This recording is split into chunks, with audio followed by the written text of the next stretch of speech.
David Whatley Jr., aka Sky Whatley, or Nut Skywalker, the king of the hood rock sound, was born in humble beginnings in a small town in northwest Georgia. Man, I was born in Rome, Georgia. Soon after they kicked us out the hospital, I was moved to Taylorsville, Georgia with my grandmother, man. It was like very humble beginnings, bro. Like we had a outhouse, man. That's how, you know what I'm saying? Like people don't even know. We didn't have nothing really, but I didn't know that as a child. You feel what I'm saying? Like it was so much love. And I just remember fun, being fun all the time, you know? It's kind of funny because that's why I knew I could sing. Like that's when it hit me. Although David was raised by his grandmother in a house of love, his legacy and his last name of Whatley gave a glimpse of what his future in music would be. In the quartet world, it goes to Lil David, which is my dad. If you know him, you already know what it means then, like performer, you know what I'm saying, entertainer, true to it, you know what I'm saying, true to the roots. Collar Valley, man, you know, that's where it started. My granddad was also a singer, also in quartet, El Duran, you know what I'm saying, rest in peace.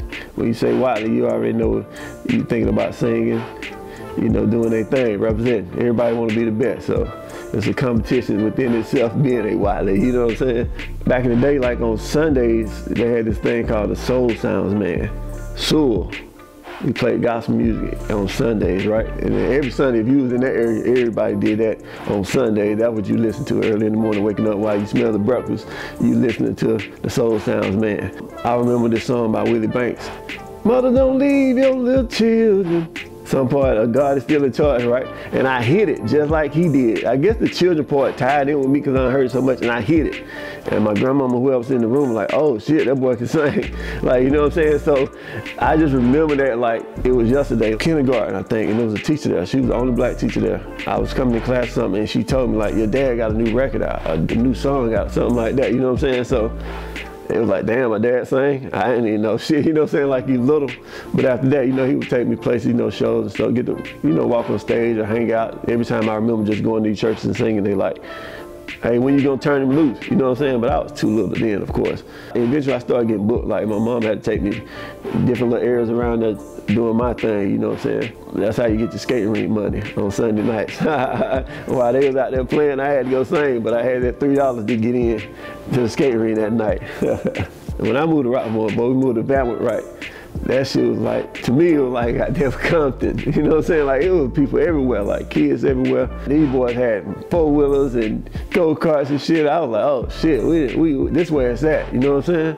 They toughened me up, got me right, you know what I'm saying? So it was all love, man, Bamwood, you know what I'm saying? Once David and his family settled in Rockmart, it didn't take long for his talent and love for music to spill out into his everyday life, especially school.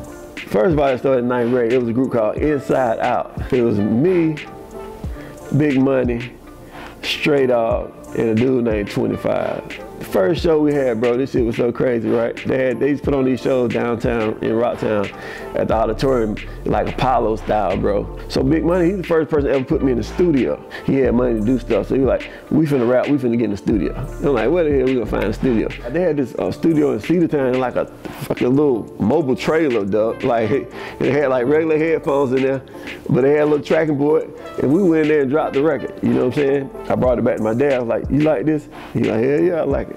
You know, they gave me that go. If he said it was cool, my mother wasn't there with that shit. She wasn't with it. Like, you stay your ass in school. But my dad like, shit, you could do it. That's just that Whatley side, you know what I'm saying? Shit, you got it. And the dude straight out, he's a white dude. This dude was dope. He was Bone before Bone, like before Eminem and all this. So we go out on stage, we don't know it, why the people booing us, because the first dude, he come out, he rap first, 25. We found out this brother behind the damn curtain. He don't even know he rapping behind the curtain. They can't even see it. So he doing his thing. We seeing it, but he behind one of the drapes. You know what I'm saying?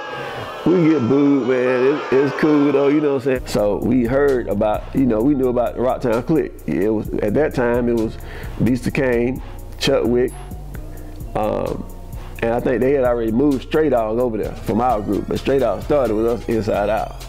So Straight went like that week. They told Big Money, like, Big Money, hey, come to one of our rehearsals, bro. You know what I'm saying? And Nene was in there too, a girl named Nene. But before the Rocktown Clique, it was a group, Undivided Attention. That was KT, my cousin KT, and Barry, Beast Kane.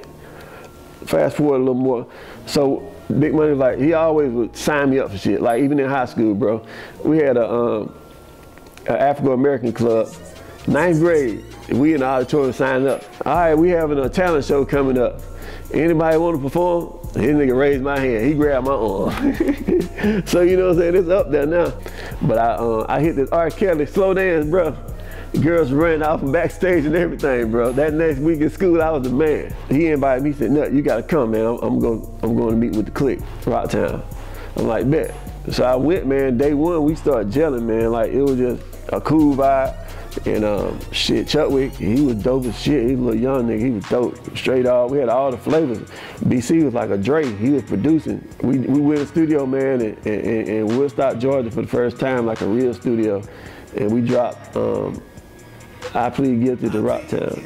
I plead guilty to Rocktown. And you know what I'm saying? We dropped that shit, brought it back to school. That shit's spread everywhere. Like, you know how viral it is now? Just think about it without none of the social media and stuff. It was going viral about people making copies of that shit, like passing it out or however you do it. Like, we get the double decker, you put the tape in one of them so you can make sure that shit go record. Like, you put the paper in the top of those shits, hit record, we roll it, make sure your levels, you practice one, you do the practice run, make sure the levels, get it back right, turn it, you know, boom, that shit like a fresh tape. We had management, like, it's crazy how it grew from that, because we were in Rocktown, but we had management companies coming from Atlanta that heard about it. That's how that shit was moving. So we ended up going with TNT management at one time. Every record we was dropping, man, that shit was crazy. And just when it was time to take off, man, it was like, you know, we heard the news that Big D, you know, he got shot, man. And he didn't make it, you know what I'm saying? And that was a bad day, bro. Really, goddamn, cause I was partying like crazy, man. We in there, one time we partying, bro, strippers tore our shirts off. I'm in that motherfucker with no shirt on. Like, you gotta imagine that, like, they done ripped all my clothes off of every goddamn thing, man. So it was like 3 more weeks. Shit about to drop. Somebody like, turn on the radio, bro. Dun, dun, dun, dun. Dun, dun, dun, dun, dun, dun, dun, dun, dun. Yeah, I'm like, what the fuck?